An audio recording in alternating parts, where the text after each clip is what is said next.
Algo muy importante pues es la detección, que en nuestro país sigue siendo un reto. En ocasiones, la atención que deba de recibir un niño con discapacidad intelectual se retrasa hasta 8 años.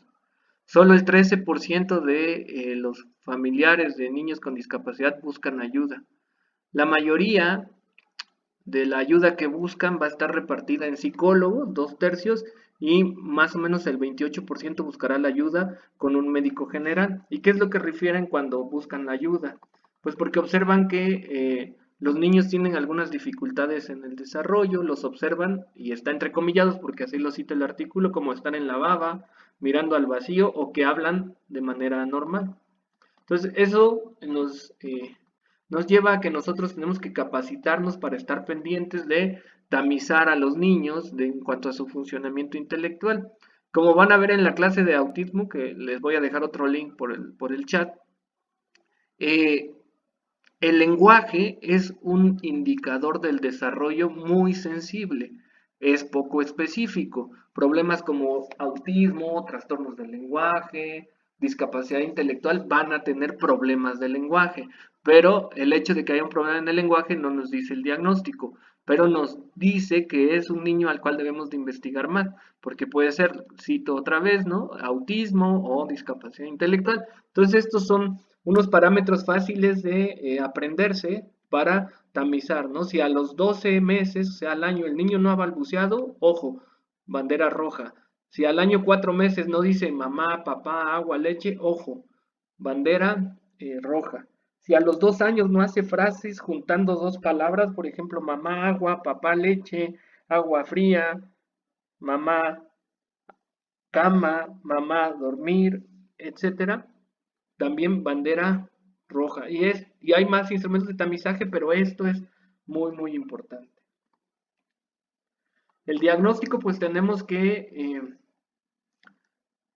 hacer una buena historia clínica. Acuérdense, en medicina todo empieza con una buena historia clínica, una buena exploración física y mental, y podemos complementar la evaluación con pruebas que nos midan la inteligencia. La más común, este es en adultos, es el WISC. Al rato les digo cómo se llaman para las otras edades, y otra, por ejemplo, que se llaman matrices progresivas de Raven.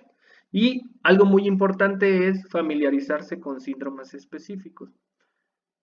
Cuanto más leve es la discapacidad intelectual, más difícil es poder encontrar una enfermedad asociada.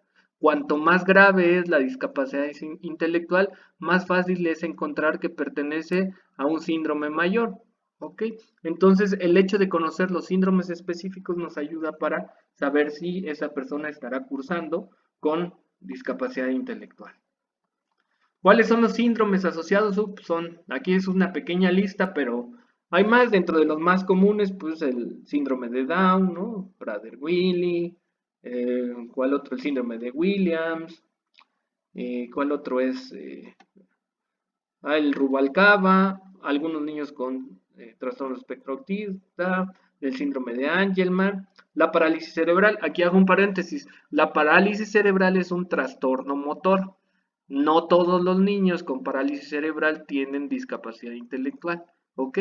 Eso es algo que deben de tener en mente porque luego por las dificultades motoras asumen que un niño con parálisis cerebral siempre va a tener discapacidad intelectual y no es así.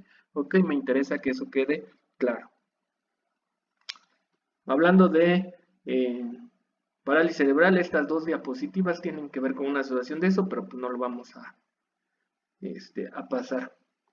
Entonces, tenemos la discapacidad intelectual como un déficit general de las habilidades mentales, ¿no? Que nos confieren una dificultad en el funcionamiento adaptativo comparados con los otros niños de la misma edad, género y, ojo, ambiente sociocultural. Eso pudiera ser la definición ya asentada de discapacidad intelectual. ¿Cuáles son las funciones intelectuales que se ven afectadas? Pues diversas, ¿no? Como razonamiento, solución de problemas, planificación, abstracción, juicio, aprendizaje por instrucción y experiencia y la comprensión práctica. Otras cosas que son muy críticas y necesarias para el funcionamiento, pues la comprensión verbal, la memoria de trabajo, el razonamiento perceptual, el razonamiento cuantitativo, que nos van a llevar a una eficacia cognitiva. Ya para el DSM-5 ya se tiene que dar el nombre justo o apropiado de discapacidad intelectual. ¿Y cómo se definen, cómo lo definen los criterios? La discapacidad intelectual o también trastorno del desarrollo intelectual es un trastorno que comienza durante el periodo de desarrollo y que incluye limitaciones del funcionamiento intelectual, como también del comportamiento adaptativo en los dominios conceptual, social y práctico. Y se deben de cumplir los tres siguientes criterios.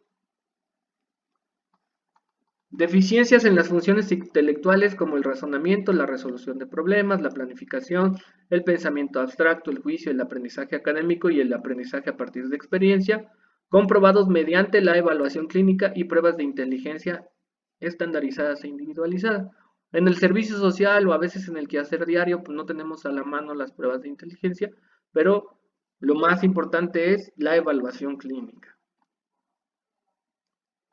Esto nos va a llevar a deficiencias en el comportamiento adaptativo que produce un fracaso en el cumplimiento de los estándares de desarrollo y estándares socioculturales para la autonomía personal y responsabilidad social, y que sin el apoyo continuo estas deficiencias limitarían el funcionamiento en una o más de las actividades de la vida cotidiana, como comunicación, participación social, vida independiente, tanto en la escuela, en el hogar, conseguir un trabajo y en la comunidad. Es el número 2.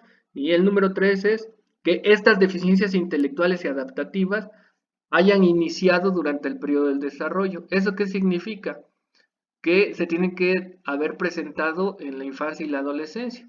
No pueden generarse en la edad adulta. O sea, si alguien toda su infancia y adolescencia tuvo un desarrollo cognitivo adecuado y ya eh, para los 20 años pierde habilidades cognitivas, pues tenemos que pensar en otra cosa, no en discapacidad intelectual, ¿no? Si es alguien mayor, pues podemos pensar en una demencia, ¿no? Pero la discapacidad intelectual tiene por fuerza que empezar en la infancia o por lo menos en la adolescencia, antes de los 18 años.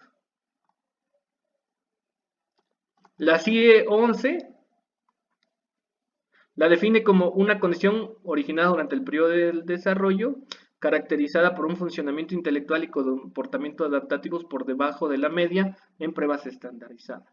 Y aquí es lo que les decía, cuando las pruebas no están disponibles se requiere de confianza en el juicio clínico basado en la evaluación apropiada de indicadores conductuales que sean comparables. Entonces, ¿cómo nosotros nos vamos a evaluar? Pues vamos a separar por dominios. En cuanto al manejo de los conceptos, cuando hablamos, ahorita estamos en discapacidad intelectual leve. ¿Okay? Leve.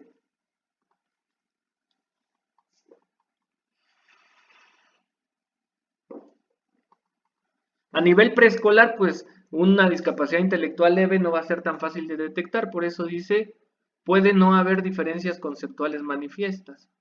En la etapa escolar y en los adultos se empiezan a manifestar dificultades en el aprendizaje de habilidades académicas, lo que va a hacer que necesite ayuda en más de un campo para cumplir con las expectativas que se espera para un niño o adulto de su edad.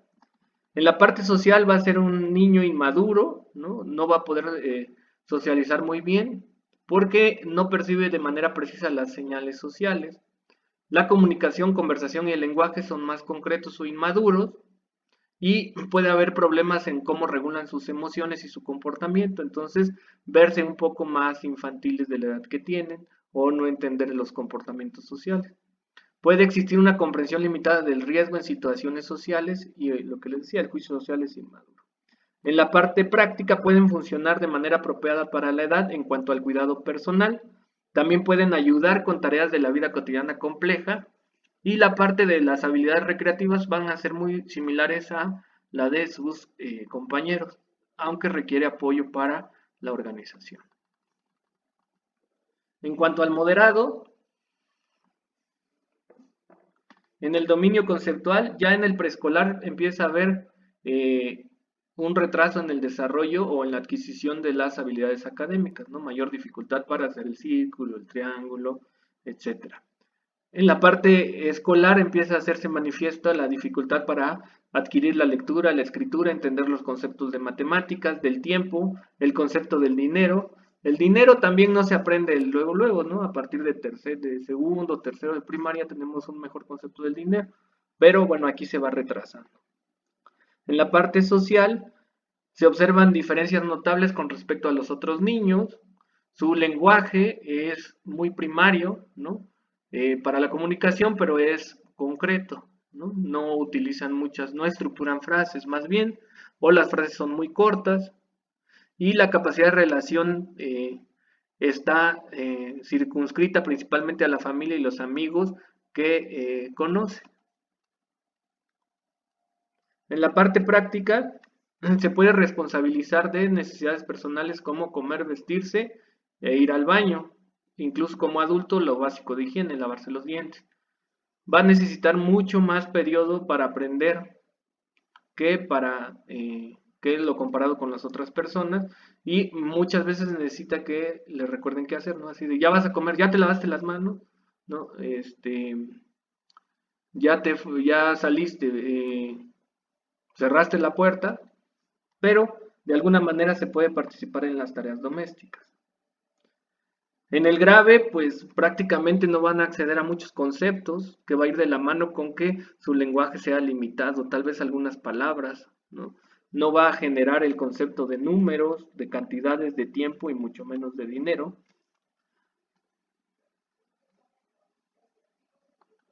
En la parte social, el lenguaje es muy limitado, solo dirá palabras sueltas o alguna que otra frase, y utilizar el futuro o el pasado como tiempos verbales, pues no los va a poder usar.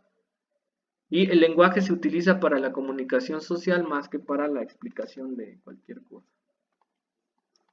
Comprende el habla sencilla y la comunicación gestual, como ven, siéntate, párate, levanta las manos, ¿no? En la parte práctica, pues prácticamente, valga la redundancia, va a necesitar ayuda para todo y supervisión constante. Como adulto no puede tomar decisiones responsables en cuanto a su bienestar o el de otras personas. Y en el profundo, pues prácticamente está abolida las habilidades conceptuales, ¿no? Eh, puede adquirir algunas habilidades visoespaciales como la concordancia y la clasificación basada en características físicas, como frío o caliente, por ejemplo. Como les digo, entre más grave, más asociación a otras enfermedades hay, entonces las alteraciones motoras y sensitivas pueden estar en función de algún síndrome y eso impedirle el uso funcional de los objetos. En la parte social, pues la comprensión va a ser muy limitada. A lo mejor pueden entender cuando la cuchara se acerca a su boca que tienen que abrir la boca para comer, y expresa su deseo o emociones principalmente mediante comunicación no verbal, ¿no? Llanto, agitación cuando está enojado, tocarse la boca cuando tiene hambre, etcétera. En la parte práctica, pues prácticamente a través de la redundancia es dependiente para todo.